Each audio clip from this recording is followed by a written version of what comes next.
Hello my dear champions, welcome back to my channel Teaching Expert.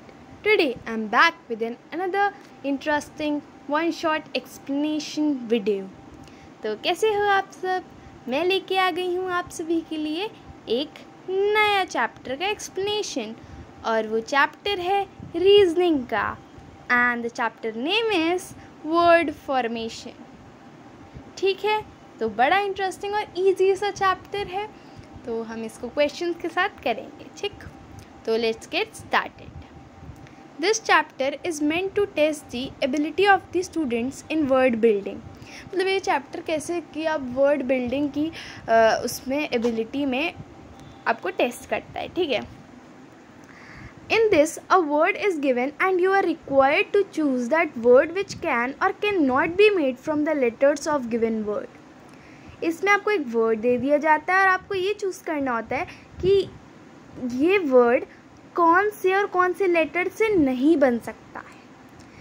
कभी कभी group of letters jumbled words में दिए जाते हैं और कैंडिडेट्स को उसको मीनिंगफुल वर्ड्स में बनाना होता है as possible by arranging the set of given letters. और दूसरे टाइप ऑफ क्वेश्चन जो आते हैं उसमें कुछ लेटर्स फिगर में अरेंज रहते हैं और वन और मोर मिसिंग लेटर्स के साथ दिए जाते हैं और कैंडिडेट को उन मिसिंग लेटर्स को ढूंढना होता है और उस ब्लैंक स्पेसेस में इंसर्ट कर देना होता है वन से ज़्यादा मीनिंगफुल वर्ड बनाने के लिए. तो बहुत ईजी सा चैप्टर है. एक टाइप ऑफ क्वेश्चन ऐसा आता है जिसमें आपको क्या करना होता है, जिसमें आपको ये बताना होता है कि कौन से लेटर्स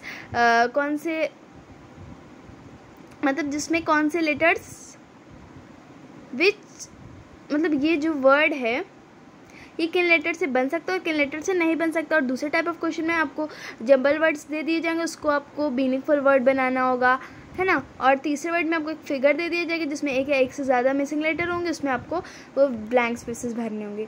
तो पहला टाइप ऑफ क्वेश्चन आता है कि इन ऑल्टरनेटिव्स हमें क्या करना है, वो वर्ड सिलेक्ट करना है जो कि नहीं बन सकता है. सेलेक्ट द वर्ड जो कि नहीं बन सकता है गिवन वर्ड के लेटर्स का यूज़ करके. फॉर एग्जांपल पोर्टफोलियो दिया है तो पोर्टफोलियो का ये मतलब नहीं कि सारे लेटर्स गिवन हो हमें इसके, मतलब हमें ये इसके अंदर पोर्टफोलियो के अंदर जो लेटर्स हैं कोई भी हों, है ना, इनमें किसी भी लेटर से फॉर एग्जांपल रिफ्ट दिया गया तो रिफ्ट पोर्टफोलियो से बन रहा है क्योंकि पोर्टफोलियो में आर भी है, आई भी है, एफ भी और टी भी है. रूफ भी बन रहा है क्योंकि डबल ओ भी है. डबल ओ तो है, ट्रिपल ओ है बट हमें उसकी नीड नहीं है. डबल ओ तो है, एफ भी है और आर भी है. फोर्ट भी बन सकता है क्योंकि एफ है, ओ है, आर है और टी है. पोर्टिको, पोर्ट आई और ओ तो बन सकता है लेकिन सी वर्ड तो है ही नहीं ना, तो जो वर्ड पोर्टिको है वो नहीं बन सकता है पोर्टफोलियो से. ठीक है, तो सेकेंड टाइप ऑफ क्वेश्चन की बात करते हैं. In the following question choose the word which can be formed from the letters of given word using each letter only once. ऐसे क्वेश्चन में आपको क्या दिया गया होगा, आपको वर्ड दिया गया होगा जंबल फॉर्म ऑफ आपको वो वर्ड चूज़ करना है जो कि लेटर से चूज़ करना है जो कि बनाया जा सके इस वर्ड के लेटर को यूज़ करके खाली एक ही बार. तो प्रिपरेशन को यूज़ करिए. फॉर एग्जांपल एक ही बार हमें यूज़ करना है. ठीक है, लेटर तो पैम्पर को अगर हम देखें तो यहाँ पे आपको क्या दिया गया है, आपका ई है, आर भी है, ठीक है, ए है, एम है. एम कहाँ है, लेकिन एम तो है नहीं तो पैम्पर तो होगा ही नहीं. रिपीट में R E P E A T, R E P, हाँ तो ई लेटर, एक लेटर को हम एक ही बार लिख सकते हैं ना, तो यहाँ पे रिपीट हुआ है, 2 बार आया, लेकिन वहीं प्रिपरेशन में सिर्फ एक ही लेटर और हमें हर लेटर को सिर्फ एक ही बार यूज़ कर सकते हैं तो रिपीट भी नहीं हो सकता. पैरेट देखते हैं तो पी ए, इसमें भी डबल आ रहा है, इसमें भी डबल आ रहे हैं, ओ टी, तो पैरेट हो सकता है. तो ऑप्शन नंबर सी. इस फिगर में आपको लेटर इंसर्ट करना है जो कि दोनों ही इनकम्प्लीट वर्ड्स को फिल करेगा. तो ये तो बहुत ईजी है. ये तो जो हम बचपन में पढ़ते थे डेज में Monday, Tuesday, Wednesday, Thursday, Friday, Saturday, Sunday, है ना. तो यहाँ पे डी मेंशन होगा, डी वर्ड को हम लोग फिल करके इसको मीनिंगफुल बना देंगे. और कितने English word can be formed with the letters OEHM using letter each letter only once. तो पहला तो अपना हो गया होम, तो खाली होम ही बन सकता है ना, तो 1 ओनली 1, ऑप्शन नंबर डी। ठीक, तो प्रैक्टिस एक्सरसाइज पहले टाइप ऑफ क्वेश्चन में 1 to 6 में आपको क्या करना है, आपको वो लेटर ढूंढना है जो कि नहीं बन सकता है from the given letter, from the given word, from the letters of given word, और हमको एक लेटर को सिर्फ एक ही बार यूज़ करना है। अगर वो वर्ड में 2 बार गिवन है तो हम उसको 2 बार यूज़ कर सकते हैं, क्योंकि हर लेटर को एक बार यूज़ करना है ना। तो रेशन तो बन सकता है क्योंकि वो वर्ड में गिवन है। एक्शन भी बन सकता है, टॉर्म भी बन सकता है, लेकिन अगर हम रिफ़र की बात करें तो रिफ़र नहीं बन सकता। क्यों नहीं बन सकता? क्योंकि इसमें एफ़ नहीं है। कहीं रिक्रिएशन में आपको एफ़ दिख रहा है? नहीं दिख रहा है ना। कमेंटेटर में TRT तो बन सकता है क्योंकि TRT गिवन है। कॉमन भी बन सकता है। मोमेंट भी बन सकता है, ठीक। लेकिन कॉस्मोस की अगर हम बात करें तो एस तो है ही नहीं ना, है कहीं एस? और यहाँ पे तो 2 बार एस गिवन है, ठीक।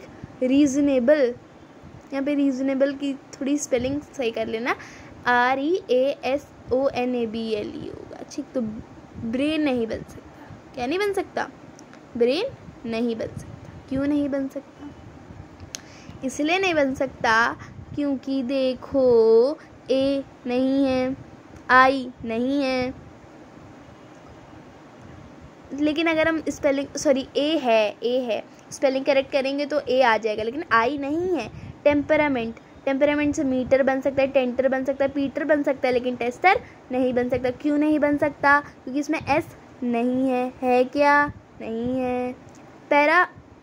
पैराफेरनेलिया, इसमें ईयर बन सकता है, नेल बन सकता है, रेपर बन सकता है, लेकिन हॉल नहीं बन सकता। क्यों नहीं बन सकता? क्योंकि इसमें सिंगल एल है, वहीं पे यहाँ पे डबल एल है।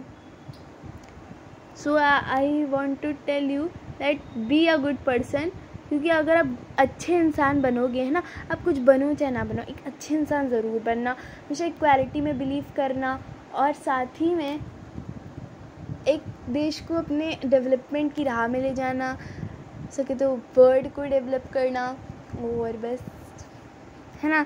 तो कंटेम्प्रेरी से अपना पैरेट बन सकता है, कंपनी बन सकता है, प्रेयर भी बन सकता है, लेकिन कारपेंटर नहीं बन सकता। क्यों नहीं बन सकता? इसलिए नहीं बन सकता है क्योंकि मुझे ढूंढने तो दो।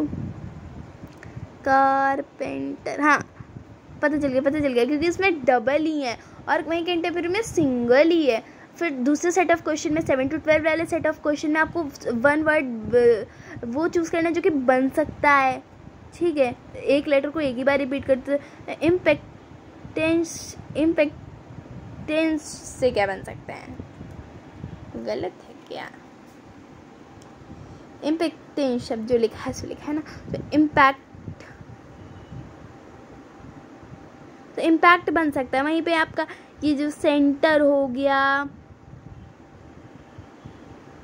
हाँ, क्योंकि इसमें आर है नहीं, लेकिन इसमें आर है, इसमें भी आर है, और इसमें आपका एल है, इसमें एल नहीं है। तो कंपनसेशन में मेंशन बन सकता है। क्यों? क्योंकि इसमें सारे लेटर्स हैं। वहीं आप अगर मोटिव में देखें तो वी नहीं है, वाई नहीं है, और वाई नहीं है, ठीक है। प्रैग्मेटिक में से मैजिक बन सकता है। गेम इसलिए नहीं बन सकता क्योंकि यहाँ पे हमारा ई नहीं है, यहाँ पे हमारा के नहीं है, यहाँ पे डी ऑप्शन में अगर हम आ जाए तो यहाँ पे यू नहीं है। एरिस्टोक्रेटिक में से स्टैटिक बन सकता है, लेकिन क्रिएशन नहीं बन सकता। क्यों नहीं बन सकता? ई नहीं है। सी ऑप्शन में अगर हम देखें तो दोनों ही ई नहीं है। अरेस्ट में हमारा ई नहीं है। इन्वायरमेंट से एमिनेंट बन सकता है। एंट्रेंस क्यों नहीं बन सकता? सवाल आया होगा। ए है इसमें। एंटरटेन नहीं बन सकता और मूवमेंट नहीं बन सकता, ठीक। एंटरटेन इसलिए नहीं बन सकता क्योंकि ए नहीं है, और मूवमेंट इसलिए नहीं बन सकता क्योंकि यहाँ पे डबल एम है जबकि वहाँ पे सिंगल एम है। इमीडिएटली में लिमिटेड बन सकता है। बाकी ए, बी और डी क्यों नहीं बन सकते हैं ये आप कमेंट सेक्शन में बताओगे, ठीक है। तो क्वेश्चन 13 to 14 के सेट के लिए हमें क्या करना है? फॉलोइंग क्वेश्चन में लेटर इंसर्ट करना है जो कि दोनों वर्ड्स को कंप्लीट करें। तो बड़ा इजी है। टेल, क्लियर है ना, तो L letter will be used. Kidney, modify kidney, तो D will be used in question number 15।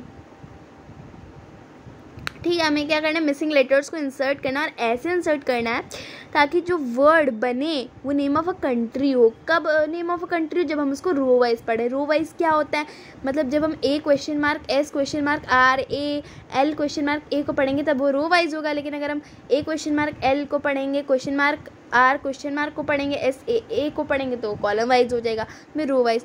तो अगर हम दिमाग चलाएं तो ये कुछ ऑस्ट्रेलिया नहीं लग रहा है अगर रो वाइज पढ़ो तो, है ना।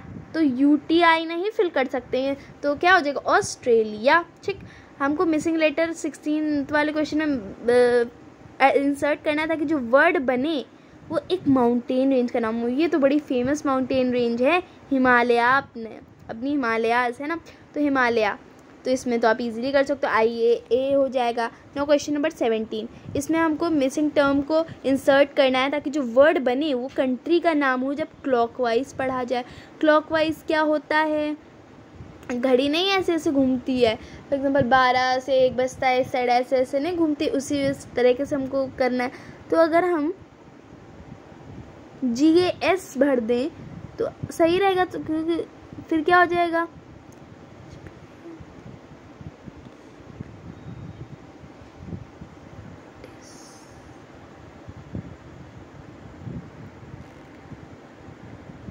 है ना,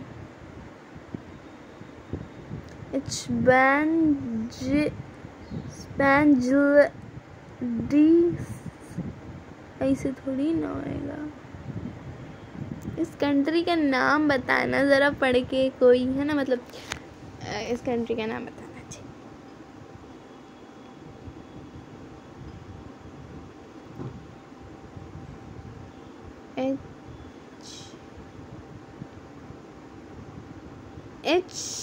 H Banjul,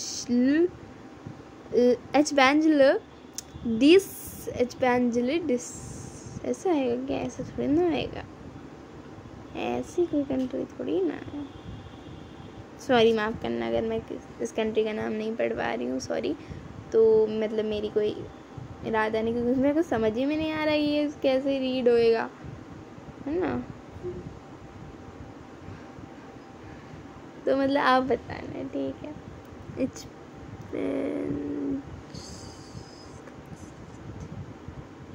क्या हो सकता है वैसे, ये जंबल फॉर्म, चलो हम बाद में देखेंगे उसको। तो क्वेश्चन नंबर 18 पे आते हैं। तो हमको लेटर्स को सिलेक्ट करना है जो कि फर्स्ट वर्ड को कंप्लीट करेंगे, और सेकंड है that completes the first word को कंप्लीट करेंगे और सेकंड वर्ड को स्टार्ट करेंगे, है ना। तो प्लेटेंट, तो इसका तो कोई मतलब नहीं हो, टेंटेशन, है ना। तो प्लेटर कोई मतलब नहीं, स्पेलिंग गलत हो रही, टेरेशन नहीं। प्लेट यू तो सही जा रहा है, लेकिन यू सेकेंड टर्न गड़बड़ा आ रहा है। लेकिन अगर हम प्लेटफॉर्म करें तो प्लेटफॉर्म पहला वर्ड भी बन गया और फॉर्मेशन दूसरा वर्ड भी बन गया। कौन सा लास्ट लेटर है जो कि इन लेटर को रीअरेंज करके बनेगा, बर्ड का नाम है पिकॉक। तो जब हम इसको रीअरेंज करेंगे तो भी लास्ट लेटर हमारा के ही रहेगा जब पिकॉक बनेंगे। कितने मीनिंगफुल इंग्लिश वर्ड बनाए जा सकते हैं with the letter ERDU using each letter only once in word. तो पहले तो उर्दू बन सकता है, ठीक है, तो उर्दू ही बन सकता है, ओनली वन।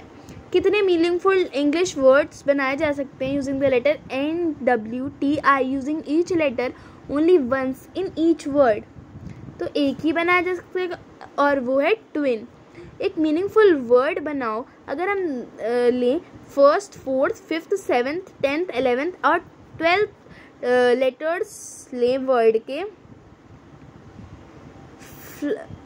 फेलिसिटेशंस वर्ड के, अगर हम ये लेटर्स ले तो मीनिंगफुल वर्ड बनाओ। Which of the following will be the 5th letter of that word from the right hand of that word. सबसे पहले वर्ड बनाओ, तो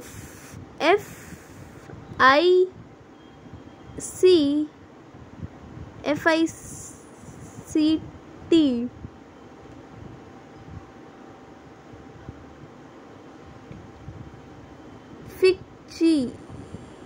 फिक्चियो फिक्शन बनेगा, है ना। तो फिक्शन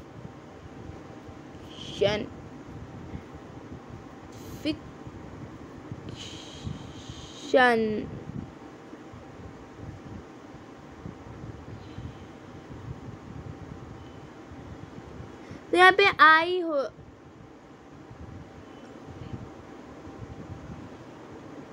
तो यहाँ पे आई आएगा, ऑप्शन नंबर डी करेक्ट हो जाएगा अपना। ठीक,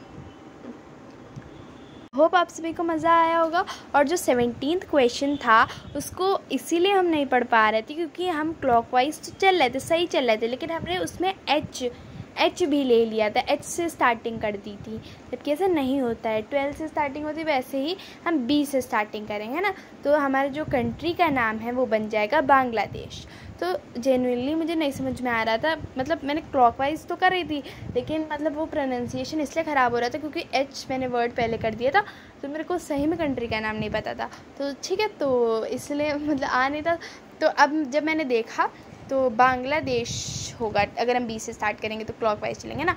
तो ठीक है, तो अब हमने पढ़ लिया सही, तो बांग्लादेश होगा। ठीक, सॉरी फॉर द ट्रबल। तो thank you, have a nice day. पढ़ते रहना बेटा, हाफ ईयरली चल रहे होंगे, फिर ख़त्म हो गए होंगे या फिर आने वाले होंगे, तो पढ़ते रहना। और मैंने एक टाइम टेबल वाला वीडियो भी बनाया, उसको देख लेना। और all the best for your half yearlies, और पढ़ते रहो ऐसी। Bye bye, have a nice day.